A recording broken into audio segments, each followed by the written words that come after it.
Salary update BD চ্যানেলে আপনাদেরকে স্বাগতম। আজকে আমরা আলোচনা করব নবম জাতীয় পে স্কেল বাস্তবায়ন নিয়ে।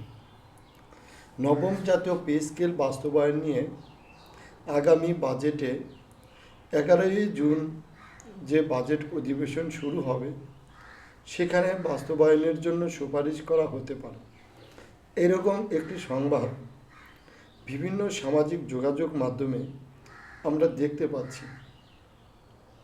এখন আমার প্রশ্নটা হচ্ছে, সরকার কিছুদিন আগে নবম পে স্কেল বাস্তবায়ন করার জন্য বরাদ্দকৃত 40,000 কোটি টাকা ভিন্ন খাতে ভর্তুকি দিয়েছে।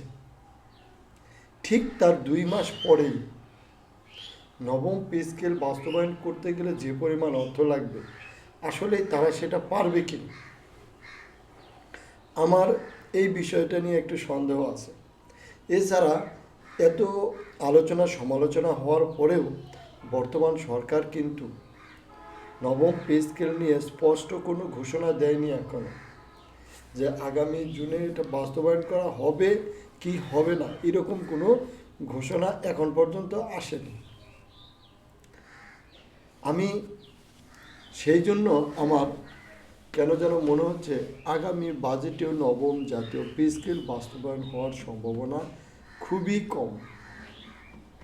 যদি হয় সেটা একদম সীমিত আকারে হতে পারে। কিন্তু সরকারকে বুঝতে হবে যে এটা জনগণের ভোটে প্রতিষ্ঠিত সরকার। আগামী 5 বছরের জন্য জনগণ তাকে ম্যান্ডেট দিয়েছে এবং এই 5 বছর দেশকে এগিয়ে নিতে হলে তাকে কিন্তু এই নবম পে স্কেল বাস্তবায়ন করতে হবে। নবম জাতীয় পে স্কেল বাস্তবায়ন না করলে কিন্তু তারা এগিয়ে যেতে পারবে না।